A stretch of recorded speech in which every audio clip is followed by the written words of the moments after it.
Okay, hi everybody. We're live. I have a guest who wants to say hello. This is Courtney. You hear me talk about her a lot. Her birthday is tomorrow. She's going to be 13. 13. Oh, okay. Big I thought you forgot teenager. my age. I'm like, ouch. No. All right, so I'm going to go ahead and get started. Courtney, you can stay if you want to, or Bye. okay. Close the door so the dogs don't come in. Okay, so the first question is from Connie. How do you ever manage? Oh, I forgot to say, I'm Darlene. For those of you who don't know me, I'm in Dallas, Texas, in my craft room. It's 6:00 p.m. Central Time. And I'm just here to answer some questions. If you would like to submit some questions, you can do it on the chat. My computer's here, that's why I keep looking at it. And this is a better camera, but this is better for the questions. So I'm going to be looking over here for the questions. I also have some questions that were submitted ahead of time. So I'll be answering from both. So anyway, first question is from Connie. How do you ever manage to find the time to make cards, come up with one good idea after another, source new products and techniques, and still manage to run a house and have a life, which I know you do? So I am going to break this up into parts because it's kind of a long question. So find the time to make cards. I find that I have a lot more time now than I used to make cards. And I think that's because my kids are getting older. So before it was very difficult because the kids are just high maintenance when they're younger. So now that they're 13 and my older one is about to be 17, and they just need me less. Like they don't need me to do things for them. They're independent. So I have more time to spend doing other things that I like to do. Plus, as the kids get older, once they hit middle school, there's not a whole lot of volunteering going on. Like I don't go to the school as much as I used to. They don't need parents to help with the crafts and all that stuff. So I used to do quite a bit of volunteering at the school. In fact, I was so busy with this and the kids and school volunteering and all that stuff that I would get up at like 5:00 in the morning and to go work out. And I remember it'd be pitch dark and I'd be driving to my workout thinking, oh my gosh, I'm a stay-at-home mom and I have to get up at 5:00 in the morning to work out because I couldn't fit it in. I'd be up till like 12 or 1:00 in the morning every night. So anyway, so those days are sort of behind me. So I have more time now. And also another thing, which is going to maybe sound strange, is that my daughter, my older one, she quit club soccer in the spring.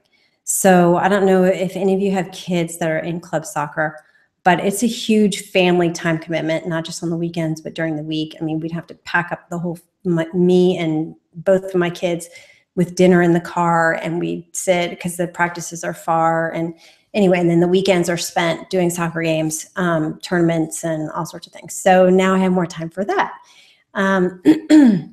Or because of that. And plus my older daughter now drives, which is scary, but it requires me to do less. I don't have to take her to the mall anymore or take her here to get something or there or whatever. So anyway, I do find the time to make cards much easier now than I used to. The second part of that was coming up with one good idea after another. Honestly, I kind of talked about this in the last chat a little bit, that I really attribute all of my good ideas from the Lord, because I am a computer science major. So I'm technical. I like to do computer work. And I always like to be sort of crafty, but I wasn't very artistic. Like I don't like to, even now, I don't like to draw. I like to color, but I don't like to draw. And I never would have imagined that I would be doing something like this, which is why I think that it can't be me that's doing it. I think a lot of people say that this is a crafty thing, but I think we can all agree that there's a lot of artistry that goes into the cards that we make. So anyway, so when I come up with ideas, I mostly come up with them in the shower. So I do not just go to my craft table and pull out my supplies and start thinking. I never do that. I always come up with a plan. Either I sketch something out or I go over ideas in my head. So like I wash my hair and everything, and then I stand there for like an extra 5 or 10 minutes wasting a bunch of water And plus I'm always cold, so it's nice and warm in there. And I just think about, okay, what if I added this color, changed it to that color, used this stamp, put it inside this or outside that. And so I just kind of go down a bunch of different roads for visualizing how a card might be. And then once I kind of have that down, then I go to my craft room and I start working on it. Like the credit card thing, I'm not even sure how that came to me. I'm sure it came to me in the shower. Like I wanted a star, like something behind, like how can I move the paint around to do that? And so the idea came to me to use the credit card to go back and forth. Okay, sourcing new products. That to me is something that's really, really fun. So I sort of save that to be not part of my workday. So like I might wait till the end of the day. Once I get a whole bunch of work done, then I'll sit down with my iPad and go through like all 22 pages of the new products on the Simon Says Stamp site, and then all the 20 pages on the Ellen Hudson site, and create my wish list. And so that's sort of a fun thing that I actually really like to do, and sort of make it my free time sort of thing. So techniques, I sort of already talked about that a little bit. Okay, so let's see what's going on with online.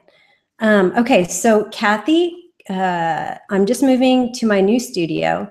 I've already changed it a few times for a better work/craft flow. Do you move things around a lot or stick to the original layout? I pretty much stick to the original layout because once I know where something is, then I always know where to get it. But if something's not working for me, then I might move it. So like I think I've moved a couple of like coloring mediums to a drawer just so that they were easier to access. But you can see my craft table right here. This is where I do all my work. I try to clear it periodically. So after I kind of go through a card making session where I design my cards or do my videos, I put everything away. And I even put my craft mat in the drawer so that my table is completely bare, except for there's a stack of stuff over there. And that's kind of my new things or things that I just got or old things that I went through and I decided I wanted to use again. So that's sort of my stack of, okay, next I'm going to use these things. So for the most part, I pretty much, Kathy, keep them all in the same place.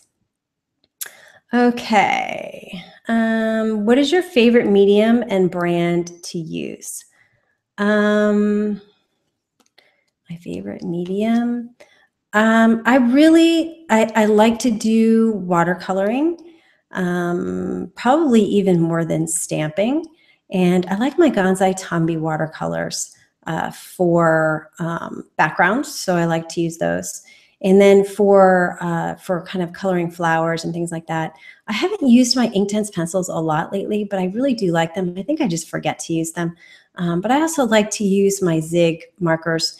And the reason why is because you can put color in just one little, like the darkest area, the shadow area, and then just move it out and it just kind of gets lighter just by the water. So it's just an easy thing to use. And so I think that probably would be one of my favorites. I'm sure I'll think of something later that's more of my favorite, but just ad hoc really quick, that's what I thought of. Do you do card demos? That's Diane. I'm not sure I know what you mean, Diane. Maybe you can send another chat about that. Because I feel like all these are sort of demos, unless you're talking about like in-person demos. Hi, Heike. I don't know if I said that right, from Germany. Thank you for joining. I love seeing your favorite Maui grits. I love seeing your favorite things other than crafty items. Are you continuing to add to that? And maybe some ideas for Christmas. I've bought several things off your list that I love. Yeah, I mean, I hadn't thought about that. Usually around Thanksgiving, I think about adding to my favorites or reviewing my favorites. So I will definitely at least be reviewing it. And then at that time, I will, after I've updated it, if I update it, then I'll push it out again and just remind everybody that it's there. But it was really fun to come up with that list. And I don't think the soap dispenser is on there, but I put it in the news/announcements, this automatic soap dispenser, which definitely needs to be on the favorite things list because it has like my Dawn in it by the sink. And so I take my brush, because I use a brush, and I just stick it under there and it's a sensor. So it just drops the soap right there. Oh my gosh, it's so awesome. So that will definitely be added to the list. Okay. Hi, Carol. Hi, Connie. Connie already answered one of your questions. So I'll move on to your next question, Connie, since you're here. I noticed that you try to get your cards as close to perfection as possible. Is there any type of imperfection in a card that you still regard or that you regard as unacceptable enough not to send? So what kind of mistakes would I make that were unacceptable that I would not send the card out?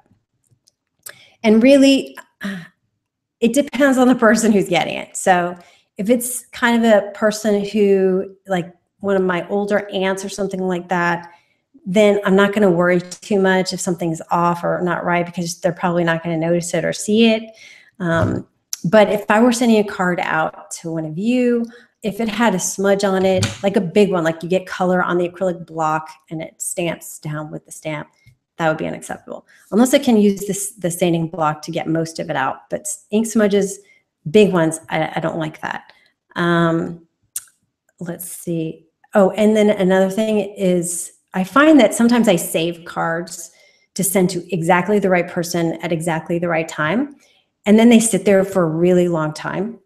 And then when I go back and look at it, I'm like, I don't like it anymore because it's kind of out of style. Because there are styles of cards. Like I think now it's more almost like the home styles. Like everything is clean and white and fresh versus before it was more like busier and lots of color and lots of ink blending.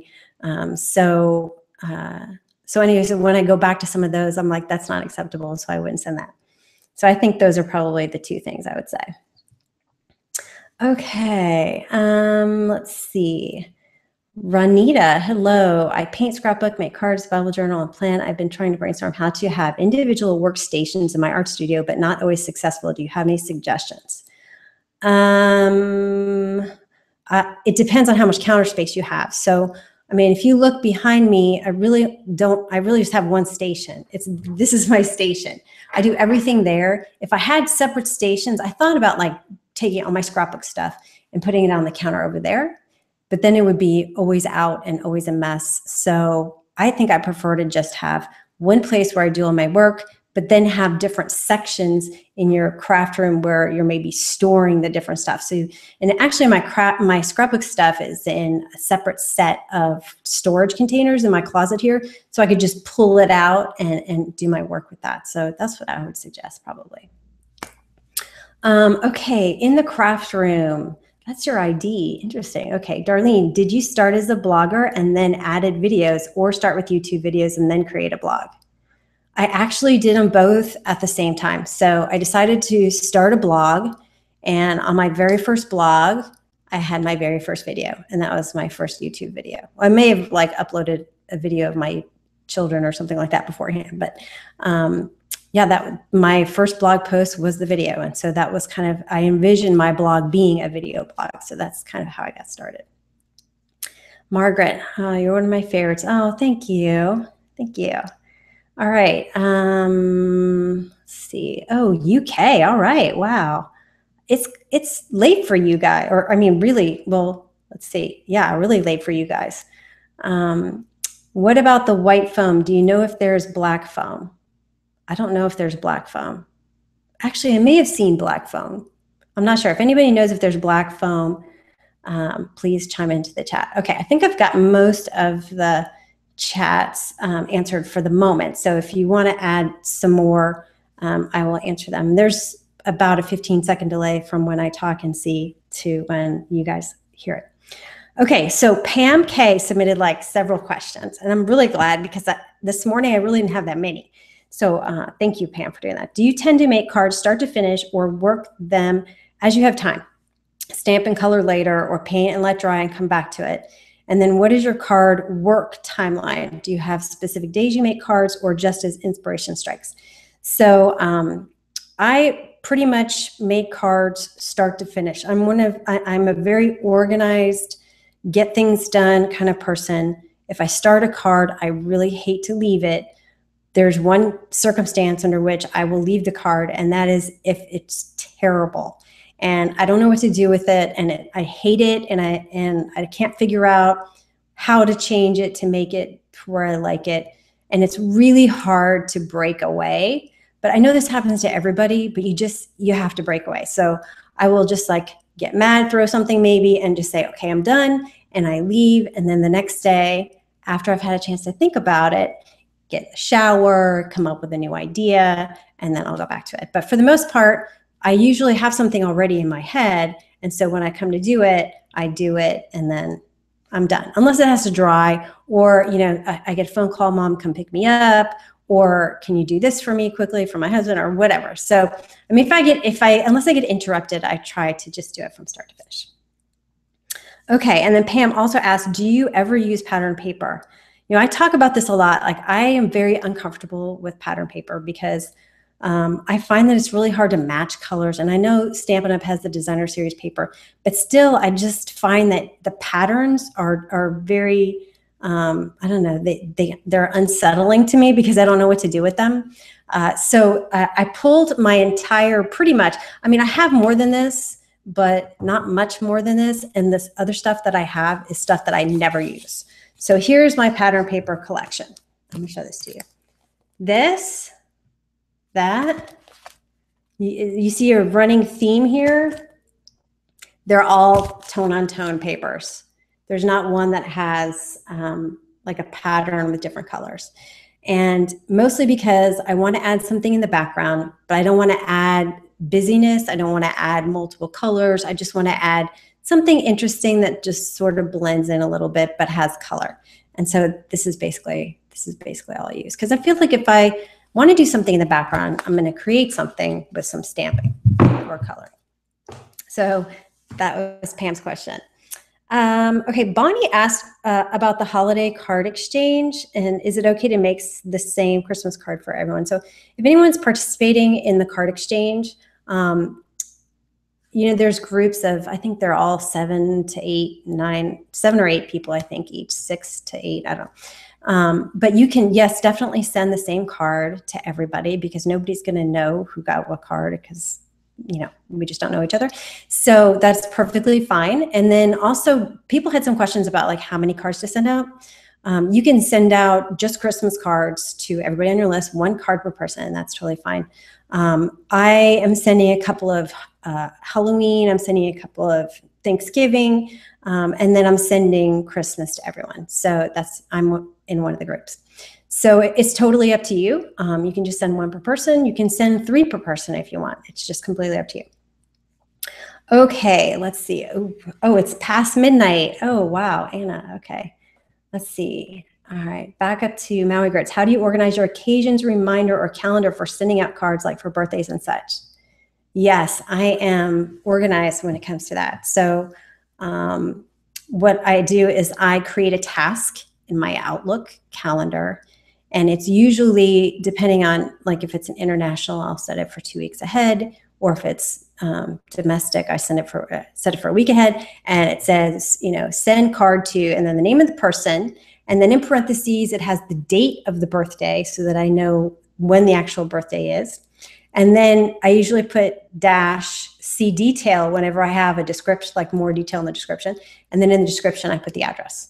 And that's for like when I'm most months I'll pull like 1 or 2 people out of the birthday groups and send a card to them. And so that's what I generally do for that. And so that's how, and then I also have a spreadsheet, if I can, I don't know where it is, it's in the files, but it's an Excel spreadsheet of names of people, and then months across, and then the number. So they're in order by date, and then I just have like the date of each person. So I also have a spreadsheet of birthdays. So yeah, I'm organized. Okay, let's see. They're talking about the foam squares. Okay, let me scroll down a little bit here. Darlene, you should sell your old DSP to us. Yeah, I actually use my DSP is Designer Series paper by Stampin' Up. I actually use that for scrapbooking.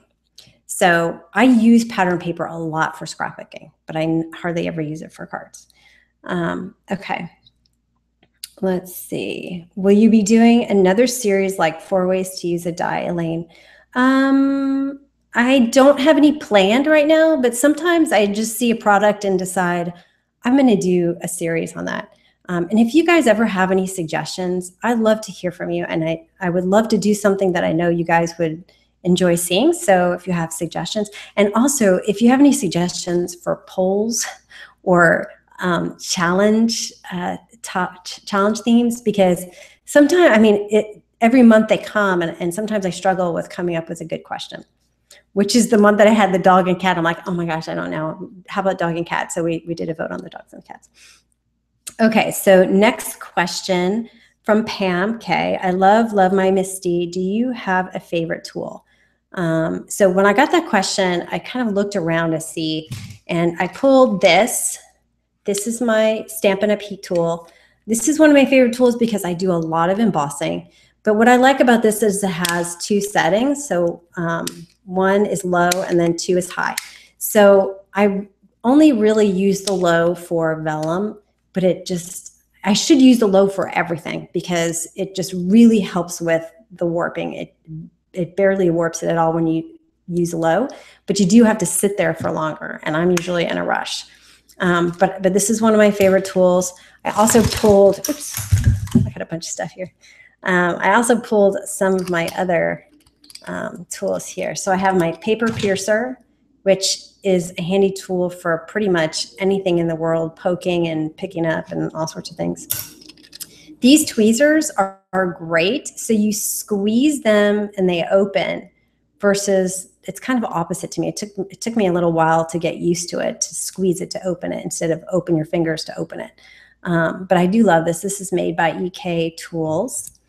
And then my pick-me-up stick, which has the sticky side for picking up those small little pieces for like the owl and little, die inlays and stuff. And then on this side, you have an acrylic piece that kind of, so you kind of get it, you pick it up with this, you put the glue down, then you put it down, and then you use this to remove it from the sticky part. Anyway, so this is another one of my favorite tools. They sell this pretty much everywhere. And then finally, I have my Stamp-A-Majig. And I know this is kind of old school, and the Misty sort of does a lot of what the Stamp-A-Majig does. But one of the things that I use my Stamp-A-Majig most with, besides all the wood block, but I don't buy a lot of wood-mounted stamps anymore. Most of mine are photopolymer or the red rubber with the cling. But for multi-step stamps, I find that this is so much easier to get those multi-step stamp lined up, especially like the ones with Altenew that are really detailed. And if you don't get them up, if you don't get them up lined exactly right, then it just doesn't look good. So what I find, you stamp, so you put this here like this. Okay, you get your stamp on your acrylic block. You stamp it on this sheet here, which I usually use black ink so you can really see it. Then you just put this directly onto your image, and you can, because it's so thin, like with the photopolymer stamps, I find that it kind of distorts, because the rubber isn't totally clear, or worse, when they get stained, you really can't even see through it. So that's why I love this tool. So I use that a lot. Okay, so let's see. Any other things coming on? Let's see. How can we join the card swaps, Renita? If you click on community and groups, it's too late to join the holiday swap, but you can join a birthday group. So just fill out the form and it'll ask for your birthday, and I'll add you to the list, and you're done. That's all you have to do. Okay, Maui Grits, would you consider making a mock-up Excel sheet that you're explaining for use for birthdays and such to show us an example? That sounds cool. Sure, I could do that, and I'll post it. No problem. Okay, going back to my pre-questions, Stacy, if I already have distress inks, should I buy the oxide inks? So if I didn't have the distress inks, I would probably only buy the oxide inks. That's how much I love them. And those of you who have been around for a while, when they first came out, I was saying, oh my gosh, I saw them and I'm like, great, another product. I don't have time for this, right? And then I was like, oh, I don't know. I think I'm going to wait. And I saw some demos of it, and I'm like, oh, they look kind of chalky. And I'm like, I don't think I like it. And I held off for a little bit, and then I decided to just buy a few and see what they were like. And I really, really love them.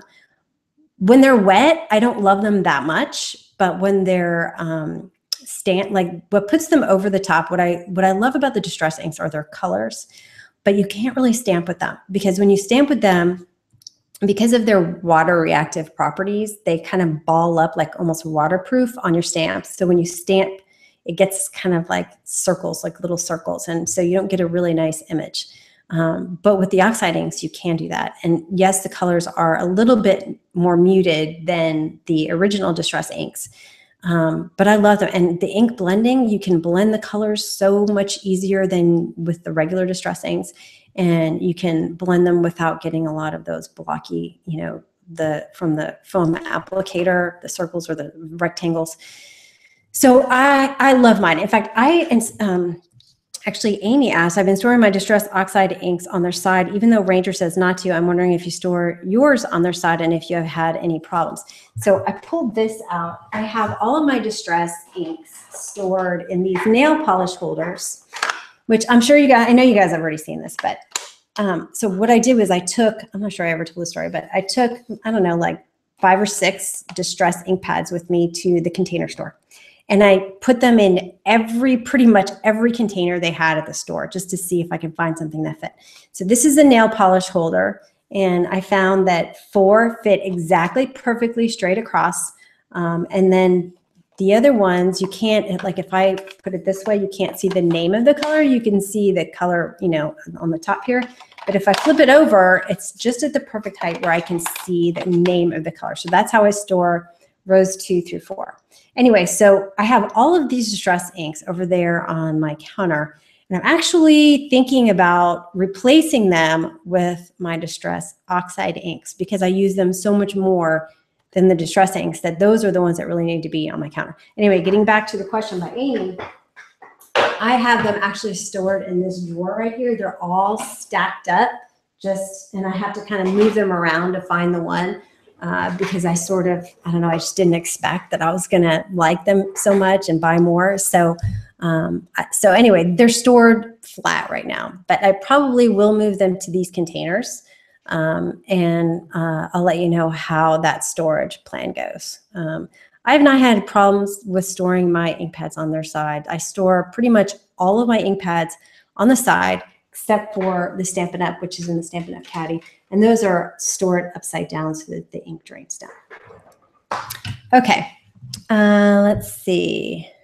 A video, okay, Connie, this just gave me an idea. Why not give us a video showing how to use your favorite tools, telling us, dogs, I'm sorry. Telling us is not as good as showing use your favorite tools. That's not a bad idea. That's a good idea. I'll make a note of that. Have you done a craft room tour? Yes, Diane. If you go to the menu, there's, I don't have it up, but I think it's the last one. And then it says the LLC craft room. And you go there, it's got all the pictures and there's also a video too. Okay. Can you give me your opinion on gelatos? Oh, that's Carol. I like gelatos, but I find that they're not as flexible. Like you can't use them easily for a lot of different things. So I tend not to use them as a go-to. So I don't think of them as, oh, I think I'll use gelatos on this card or this idea. I usually look at the gelatos and say, I need to use the gelatos. How can I use the gelatos? So, you know, and the same thing with the distress crowns, which are kind of similar to the gelatos. And so I don't use those as much either. They're not my favorite medium. Not that they're bad, but they're just not my favorite medium. I do, however, will say that the metallic ones are way better than the regular ones. So if you're thinking about buying any, I would buy the metallic ones. They're just creamier for some reason. And I asked Faber-Castell one time about that, and they're like, yeah, we know, we're trying to fix it. Or I don't know if they ever did. This was years ago. So maybe the regular ones are just as creamy as as the metallics were. Anyway, Maui Grits again. Would you ever consider making a card live from start to finish without making a practice one first? Thank you so much for showing us your boo-boos in videos sometimes. Yeah, I think the whole video would probably be boo-boos if I did that. I just don't think it would be so long because I don't do cards quickly. I mean, they could take me, I mean, sometimes if everything comes together and everything lines up perfectly and everything works the way I think it's going to work, then I might make a card in like 30 or 45 minutes. But many times it's like an hour, hour and a half, 2 hours, days. I mean, it just depends. I try to be really super efficient because I'm very sensitive to everyone's time. And so I want everybody to get the most that they can get out of every single video, which is why I try to condense it in as short of a time as possible. Okay. Connie, have you used the Winsor and Newton professional watercolor sticks? I have not. Maybe I should. I need to download this chat and just put all this stuff in here. I have not used that. But if anybody else has, you can submit to the chat. Okay, so let me go back to my questions here. Pam K, another question. What else do you do creatively? Drawing, painting, sewing, scrapbook, Zentangle? If so, would you be willing to show us some of what you do? Okay, so I'm glad you submitted this before because I could go around the house and get a couple of things. Really, occasionally I'll sew. I used to sew curtains and I do pillows, but I really haven't done that lately because once you kind of get it done, it's done.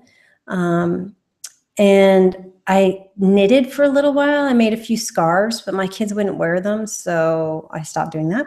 But I do like to do that. The Zentangle, I don't do it as much. I really enjoy doing it. I like doing it on watercolor paper and then using my black soot with my aqua painter to add some shadow. So I don't know if I've shown this before because these were my really early drawings.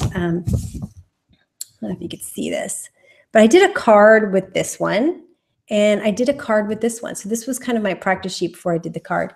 And then this one's really cool. It's got the beads. I've got a couple of books. This was like my first disaster that this is not working out. So this is one. And then this is another one I did while I was on vacation. I didn't like the way this one turned out, but this one's really cool. And I love these little, I don't even know what they were. They're just part of the book that I bought and they had this picture in it and I thought it was really cool.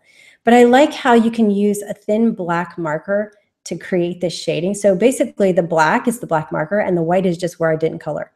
And then here you can see I've got the shadows that I created with my aqua painter and the black soot distress ink. So that's that. And another thing I like to do is paint. I don't do it very often and I don't show it to anybody. And I've done 2 paintings for my kids this year because they're not my original work. So I usually go on Pinterest and I create a board. Like my daughter wanted, she loves koi and I'm not going to do a koi pond in the yard. So I'm like, okay, I'll just do a painting. I'll give her a painting. Maybe that'll be good enough. So I went on Pinterest and I got together all of these koi paintings. I picked one that I liked and I switched it up a little bit. So I'll show you. Here's the koi painting.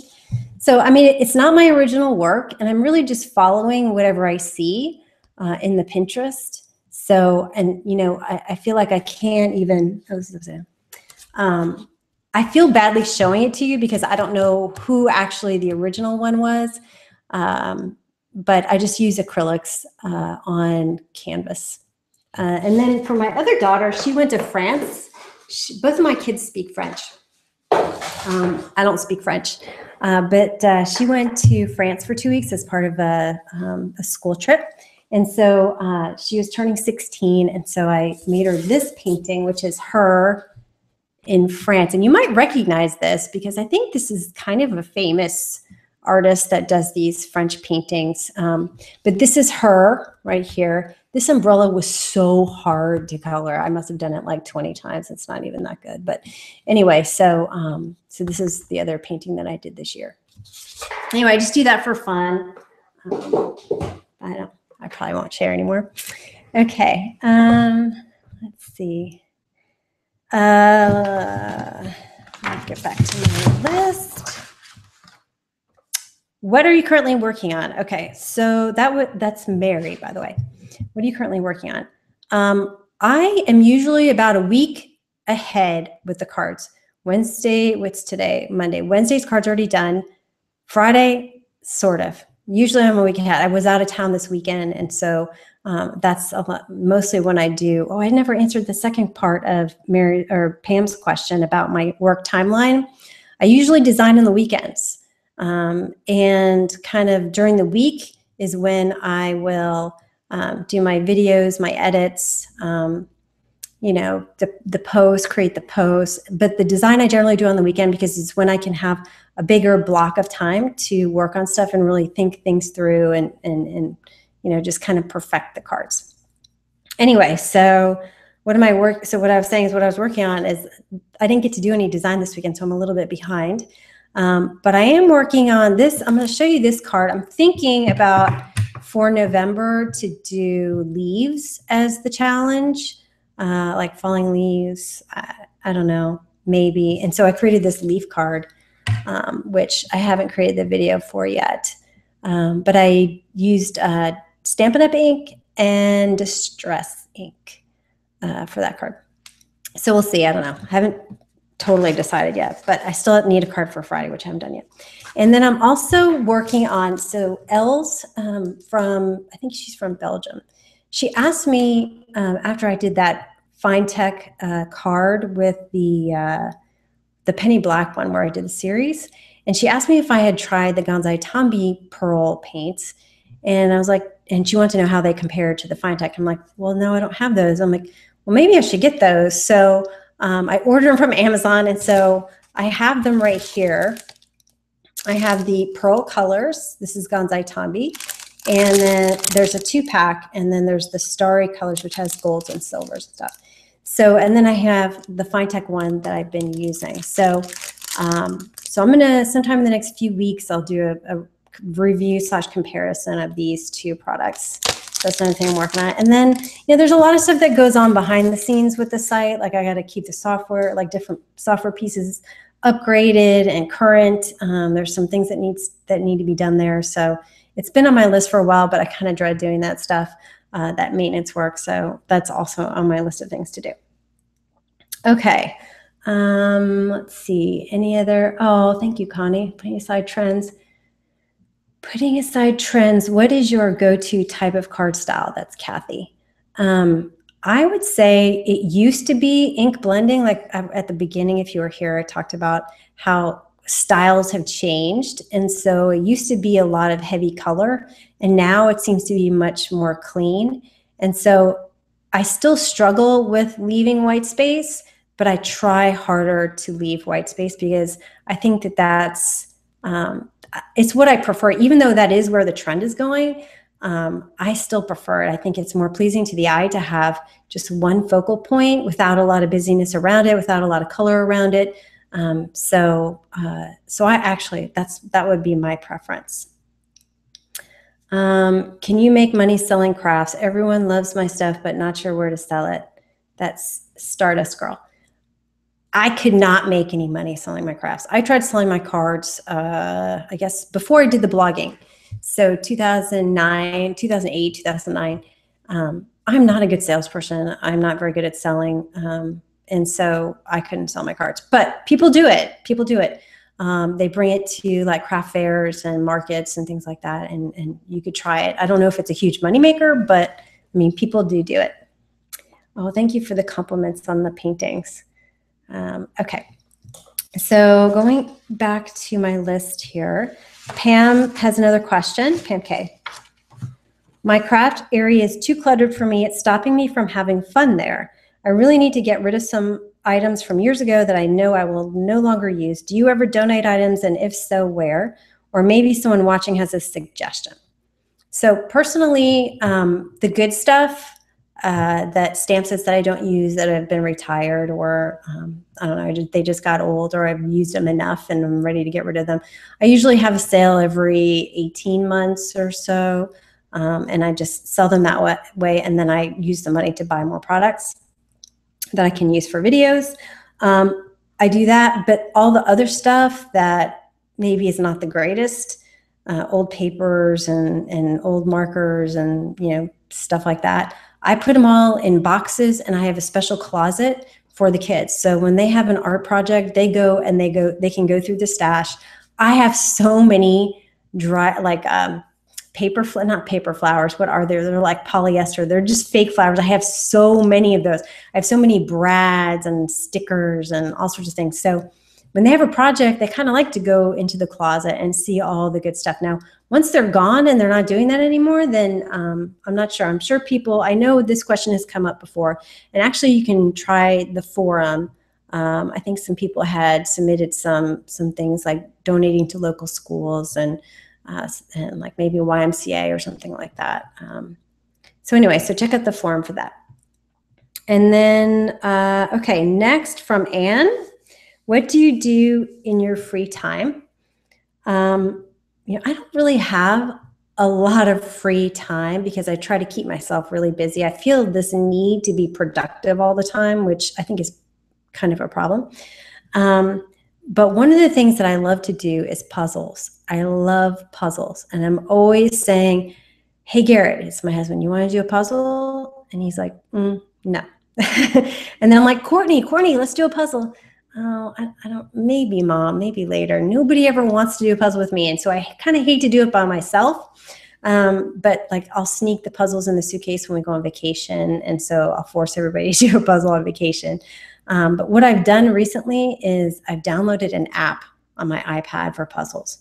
And I would urge you not to do this because it seriously has become an addiction because I think about the puzzle I'm working on that app. And I'm like, maybe I can work on it for 15 minutes and I'll do it for 15 minutes and it turns into 30. I'm like, okay, I can't.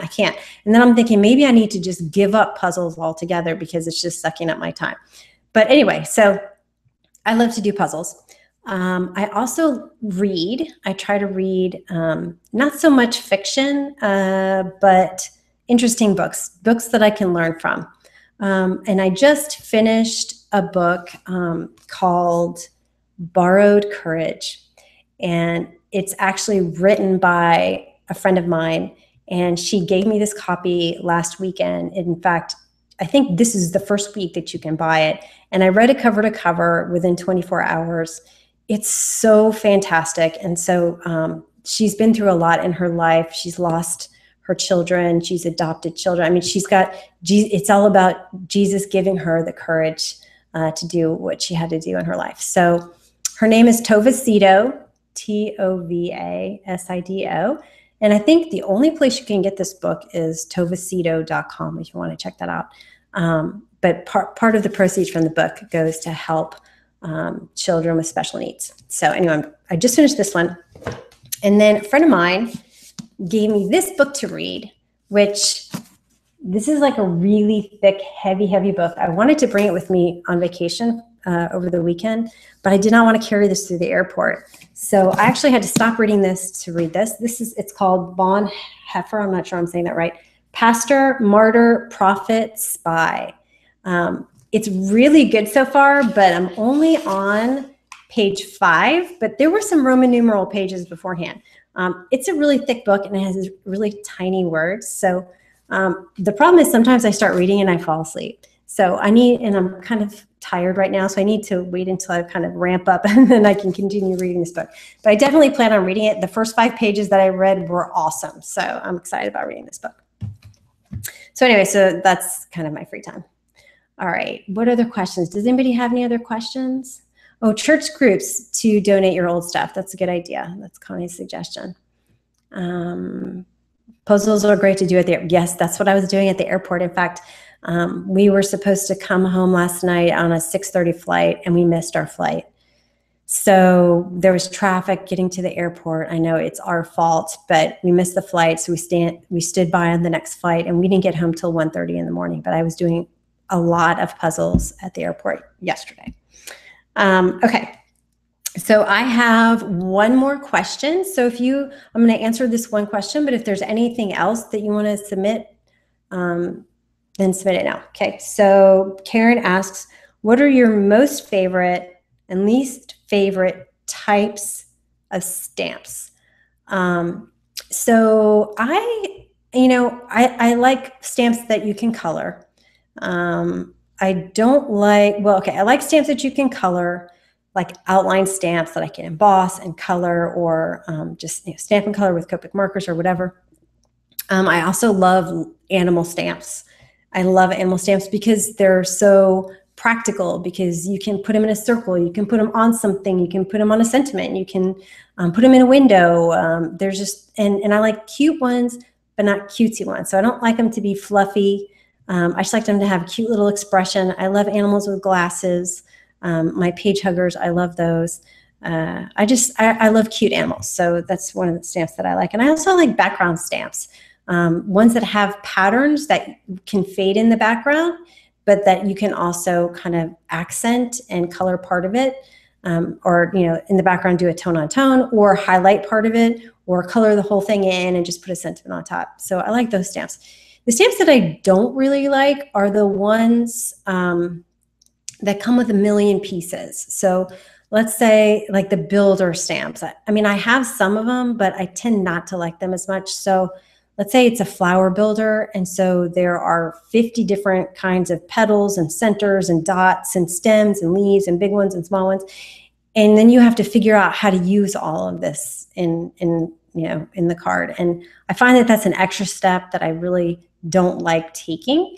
Or like an animal builder, where you have the mean face, the happy face, the sad face, and then the glasses and the hat and the this and the that and the I mean, all the different noses, and it's overwhelming to me. So those are stamps that I tend not to purchase. Anyway, okay, so let's see if there's anything else. Do you have many, this is Carol, do you have many multi-step stamps? I would love to see a video using the Stamp-A-Jig. I think you may have one, but I would love to see another demo. Yes, I always use the Stamp-A-Jig when I do the multi-step stamps. I think the one that I used most recently was the United We Flourish by Ellen Hudson for the breast cancer. That had multi-step in it. And I'm trying to think. Well, okay, I used my leaf card. This is a multi-step stamp. And I used the Stamp-A-Jig for this. So when this video comes out, you will have a video with the Stamp-A-Jig. Okay. All right, you guys are so sweet. Thank you. By the way, thank you for all your comments. I don't respond to everybody's comment, but I read every single comment, and most of them are just like, oh, I'm like, oh, that's so sweet. That's so sweet. So thank you so much for all the encouragement and help keep me going and motivated to continue to make more cards. So anyway, thanks for joining me tonight, and I will see you next time.